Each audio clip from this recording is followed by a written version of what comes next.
संकटा माता व्रत कथा। एक बुढ़िया थी। उस बुढ़िया का एक बेटा था जिसका नाम था रामनाथ।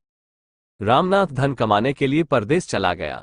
बुढ़िया अपने पुत्र के विदेश जाने के बाद बहुत चिंतित और दुखी रहने लगी, क्योंकि की बहू उसे प्रायः नित्य खरी खोटी सुनाया करती थी। इसीलिए बुढ़िया प्रतिदिन चिंतित और उदास रहती और घर के बाहर स्थित कुएं पर बैठकर रोया करती थी। बुढ़िया का ये क्रम रोज चलता रहा। एक दिन कुएं में से दिए की मां नामक एक स्त्री निकली और उसने बुढ़िया से पूछा, बूढ़ी माँ, तुम इस तरह बैठकर क्यों रोती हो? तुम्हें किस बात का कष्ट है? तुम मुझे अपना दुख बताओ, मैं तुम्हारे दुख दूर करने का प्रयत्न करूंगी। बुढ़िया ने उस स्त्री का प्रश्न सुनकर कोई भी जवाब नहीं दिया और रोती ही रही। दिए की माँ बार बार एक प्रश्न दोहराई जा रही थी। वह बुढ़िया इस बात से झुंझुला उठी। उस बुढ़िया ने दिए की माँ से कहा, तुम मुझे बार बार ऐसा क्यों पूछ रही हो? क्या सचमुच ही तुम मेरा दुख जानकर उसे दूर कर दोगी? बुढ़िया की बात सुनकर दिए की माँ ने उत्तर दिया, मैं अवश्य ही तुम्हारे कष्टों को दूर करने का प्रयत्न करूंगी। बुढ़िया ने दिए की माँ का ऐसा आश्वासन पाकर कहा, मेरा बेटा कमाने के लिए परदेश चला गया है। उसके पीछे मेरी बहू मुझे बहुत बुरा भला कहती रहती है। यही मेरे दुख का कारण है। बुढ़िया की बात सुनकर दिए की माँ ने कहा, यहाँ के वन में संकटा माता रहती है। तुम अपना दुख उनसे सुनाकर कष्ट से छुटकारा पाने के लिए प्रार्थना करो। माँ बहुत दयालु है, दुखियों के प्रति बहुत सहानुभूति रखती है। निसंतानों को संतान, निर्धनों को धनवान, निर्बल को बलवान और अभागों को भाग्यवान बनाती है। उनकी कृपा से सौभाग्यवती स्त्रियों का सौभाग्य अचल हो जाता है। कुंवारी कन्याओं को अपने इच्छित वर की प्राप्ति होती है। रोगी अपने रोग से मुक्त होते हैं। इसके अलावा जो भी मनोकामना हो वो सभी को पूरा करती है, इसमें कोई भी संदेह नहीं है। दिए की माँ से ऐसी विलक्षण बात को सुनकर बुढ़िया संकटा माता के पास गई और उनके चरणों पर गिरकर विलाप करने लगी। संकटा माता ने बड़े ही दयालु होकर बुढ़िया से पूछा, बुढ़िया, तुम किस कारण इतने दुख से बार बार रोती रहती हो? बुढ़िया ने कहा, हे माता, आप तो सब कुछ जानती हो, आपसे तो कुछ भी छिपा नहीं है। आप मेरे दुख को दूर करने का आश्वासन दें तो मैं अपनी दुखद गाथा आपको सुनाऊं। बुढ़िया की बात सुनकर संकटा माता ने कहा, मुझे पहले अपना दुख बताओ, दुखियों का दुख दूर करना ही मेरा काम है। संकटा माता के ऐसा कहने पर बुढ़िया ने कहा, हे माता, मेरा लड़का परदेश चला गया है। उसके घर में ना रहने से मेरी बहू मुझे बहुत तरह तरह की सुनाया करती है। उसकी बातें मुझसे सहन नहीं होती। इसी कारण परेशान होकर मैं बार बार रोया करती हूँ। बुढ़िया की इस दर्द भरी कथा को सुनकर संकटा माता ने कहा, तुम घर जाकर मेरे लिए मन्नत मनौती मांगकर मेरी पूजा करो, इससे तुम्हारा लड़का सकुशल घर वापस आ जाएगा। मेरी पूजा के दिन सुहागन स्त्रियों को आमंत्रित कर उन्हें भोजन कराना। ऐसा करने से तुम्हारा लड़का अवश्य ही तुम्हारे पास आ जाएगा। संकटा माता के कहे अनुसार उस बुढ़िया ने मनौती मांगकर पूजा की और सुहागिन स्त्रियों को भोजन के लिए आमंत्रित किया। परंतु विचित्र बात यह हुई, जब बुढ़िया ने स्त्रियों के लिए लड्डू बनाने शुरू किए तो उससे 7 की जगह 8 लड्डू बन गए। इस बात से बुढ़िया बहुत ही असमंजस में पड़ गई। ऐसा होने का क्या कारण है? कहीं मुझसे गिनने में तो गलती नहीं हो रही, अथवा अपने आप 8 लड्डू बन जाने का कोई अन्य कारण है? उसी समय संकटा माता एक वृद्ध स्त्री के रूप में बुढ़िया के सामने प्रकट हुई और बुढ़िया से पूछा, क्यों बुढ़िया, आज तुम्हारे यहाँ कोई उत्सव है क्या?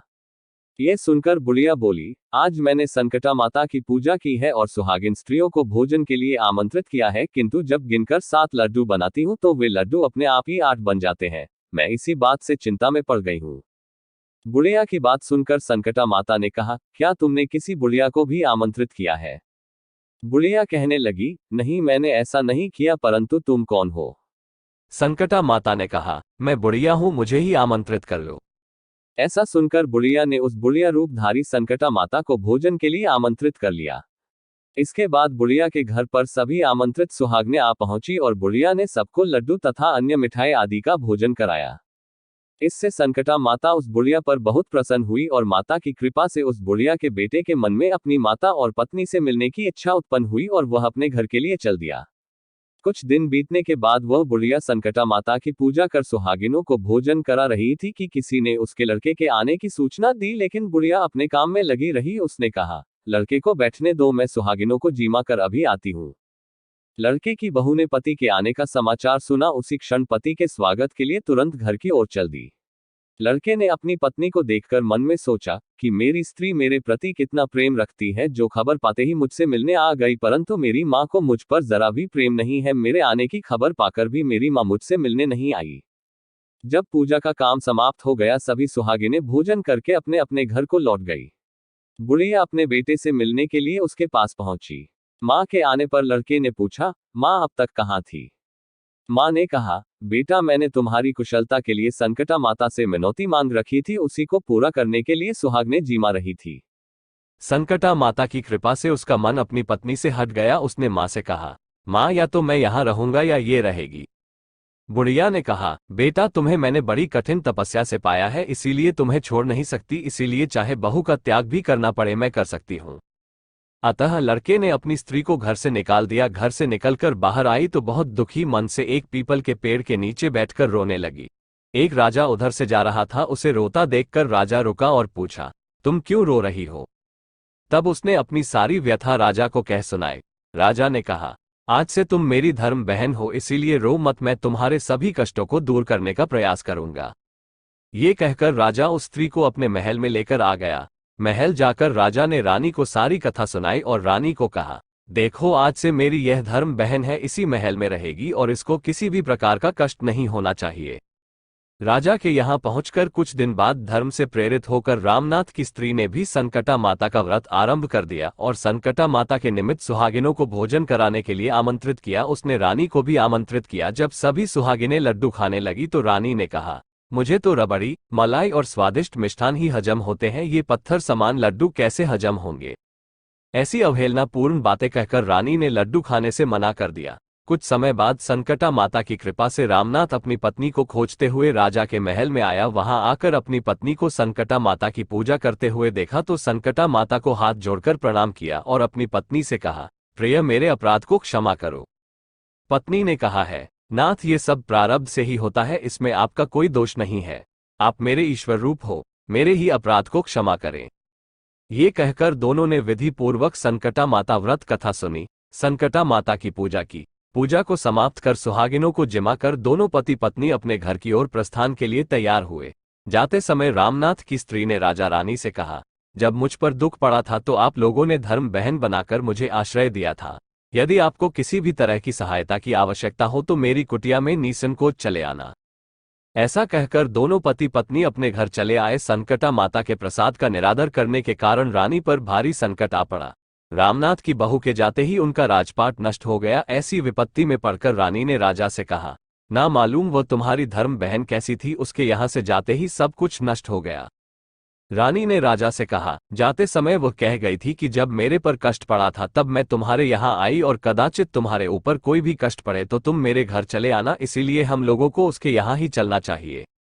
ऐसा विचार कर राजा रानी दोनों ही अपनी धर्म बहन के घर गए। वहां जाकर रानी ने कहा, बहन तुम्हारे जाते ही ऐसा क्या हो गया कि हमारी सारी संपत्ति नष्ट हो गई, हम लोग बहुत परेशानी में पड़े हुए हैं। रानी की बात सुनकर रामनाथ की स्त्री ने कहा, बहन मैं तो कुछ नहीं जानती, मेरी तो सब करता धरता संकटा माता है, इसके अतिरिक्त कोई दूसरा नहीं।